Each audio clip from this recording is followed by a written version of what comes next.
Biz mushu haqiqatimliq yer davrashdan mesela ko'dik qamdi televizorda mushu nurg'unlagan mushu mesela bir ko'chada bo'lgan bo'lsa, ma ko'chadagi oldidagi kumpay kum bo'lib ketgan binoning oldidagi sağlam o'ziniki qoida qonuniyatlardan silingan shu puxta silingan uylarning hech nima bo'lmay turib atrofisining ashnasi hatto yangi sağlam binolarmi saxtalik ishlatib materialning nachirini qoida bo'yicha silinmaganning kumpay kum nurg'un insonning o'limiga sabab bo'lganligini buni qilgan shunday saxtalik qilganlarmi albatta Allohning oldida ig'ir jinoyatchi bo'ldi hamda bu aşağıda şu öylerde o'ltirib qolgan musulmonlarning gunohi hamda shu saxtlikqa aldanib ketganligi hamda ikkisini qanday tushunish kerak hamda saqqa mayatli binoda puxta bo'lganligi uchun tabrisi hech qanday o'rilmadi hamda bu bino.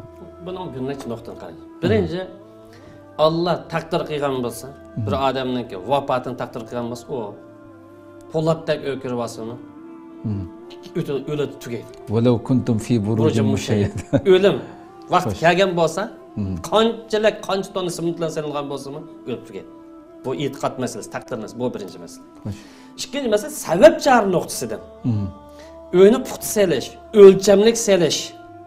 Bu shariatning buyrug'imiz buyruq. Chunki dinimiz har qanday ishni o'lchamli puxta qilish buyuradi. Xo'sh, xo'sh. Innalloh katabal ihson qilish hamma ishni qilsanglar voyaga yetkazib joyida qilinglar. Uchinchi masala saxtalik qilish. Saxtipazlik qilish, aldamchilik qilish islom nazarida bu jinoyat emas, mayli qurilishda bo'lsin, bo'lsa jinoyat emas. Gunohimiz gunoh. Bu adam başka adamlarniki jinaga, mol mulkiga, yan birasiga sabab bo'lgan uning gunohini tortamiz. Xuddi odam o'ldirgandek. Bu bir necha taraflama chetildi. Chunki bir-biridan uni o'rlashtirib o'tgani bo'lmaydi. Vaqtimizmi to'shib qoldi hamda hozir shu bir tabiiy ofatlarga qanday muomala qilamiz degan bir savol bo'lyapti bu ofatlarga. Qisqa bir shaklda bir 2 minutdan to'xtatganmiz. Tabiiy ofatlarga ya koinot Alloh taolo o'rlashgan hodisalarga muomala qilishda birisi her qanday ishning Allohning taqdiri bilan bo'lganligi. Ishonishdi. Ya davrashning qachon yuz berganligini Allohning hech kimning bilmaydi. Yuqori deyildi. Buni aniq yana ta'kidlab berishimiz kerak. Ammo olimlar deydi Istanbulda ya tavramda bo'lsa, ya tavraydi. Allohning qonuni edi. Qiyomat yaqinlashgan chaqda bu taqimni ko'paydi. Hadis shariflarda kelganga o'xshash. Lekin buniki muayyan falan vaqtida hech kim deyolmaydi. Bu nasasi yanimishimiz bilmaydi. Agar NASA bildigan bo'lsa, o'tgan yildan shivurgan bilan shaharlarni vayron qilib o'tdi ekan.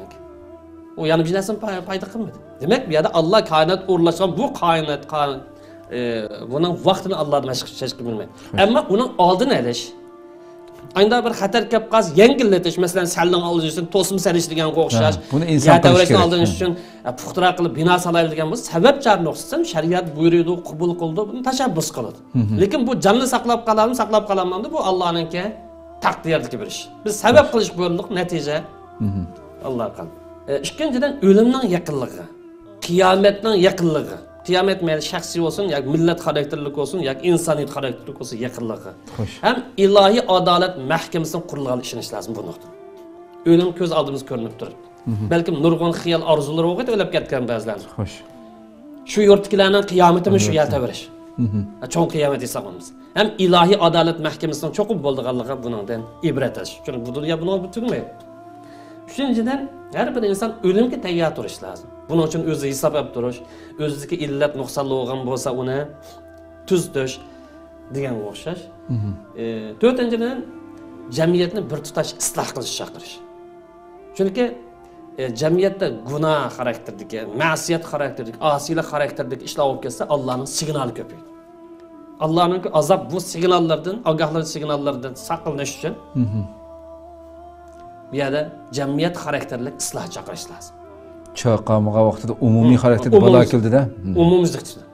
Garchi bu yerda bir bo'lik odamni yaxshi bo'lsa-mi, asiy sifatga, gunohkor sifatga odam ko'p bo'lsa, buni yo'g'ab ketadi. Chunki payg'ambarimiz oyiningki, ya'ni kunning tutib qolganini ko'rgan vaqtda chiroyi o'zgarib ketadi.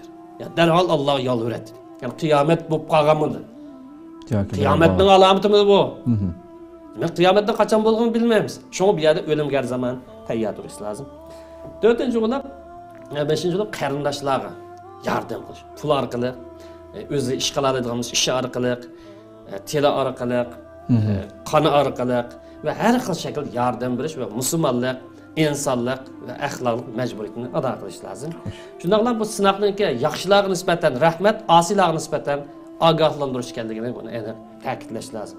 Oxirida bu tabiiy ofatlar yuz berib qolsa, ya tavrashga o'xshash, suv kelkuniga o'xshash, buningga taqobil turish yoki buni zin azaytish uchun hamkorlikniki, birlikniki, ittifoqlikniki muhim ekanligini buni his qilib yetish lozim. Haqiqatan so'zlab o'tilgandek, har qanday bir ofat, balo, qazo, musibatlarning hammasi har birimiz uchun tasvirligisiz darajada hikmatlarga to'lgan Rabbim deymizga bizdan bir so'z va Allohning irodasiz qil tavirmaydi deb. Haqiqatan buningga iymon etgan bir xalqmiz.